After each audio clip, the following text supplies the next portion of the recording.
Dimanche prochain, les électeurs auront à choisir entre 3 listes. Celle conduite par Jean-Luc Dupont, candidat de droite arrivé largement devant, et face à lui une gauche toujours divisée avec Bernard Sicot, dissident de gauche, qui, fort de ses 14%, n'a pas souhaité s'éclipser au profit de Cécile Delagarde. La majorité sortante est très fortement désavouée, 22% pour Madame Delagarde, c'est un très mauvais score, c'est même un score catastrophique. Jamais une liste socialiste n'a été aussi faible à Chinon, donc c'est le signe d'un rejet majeur.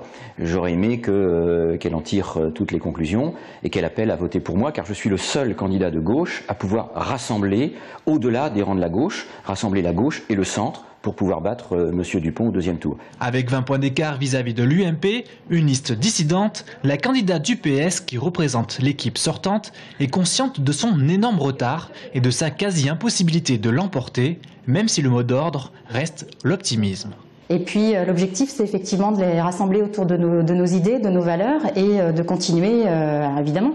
L'espoir n'est pas interdit, hein, on peut toujours espérer que tout bascule. Si c'était le cas, j'en serais ravie.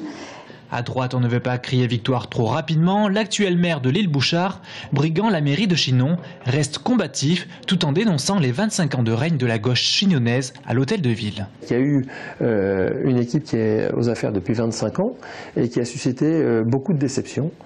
Beaucoup de regrets, et aujourd'hui c'est la sanction qui s'applique. Dans les rues de Chinon, la possible bascule à droite de la ville ne surprend pas. Chinon est une ville qui se meurt et qu'on a un bijou, c'est une ville magnifique et que rien n'est fait pour la mettre en valeur. On était très déçus de la gauche parce qu'il n'a rien fait pour nous aider. Je pense qu'il y a quand même un réel effort à faire par rapport au fait de dynamiser la ville de Chinon, notamment ici, au niveau tourisme, au niveau des entreprises. Alors que le candidat Hervoil était en position de se maintenir, il a décidé de se retirer et de ne pas donner de consigne de vote pour dimanche prochain.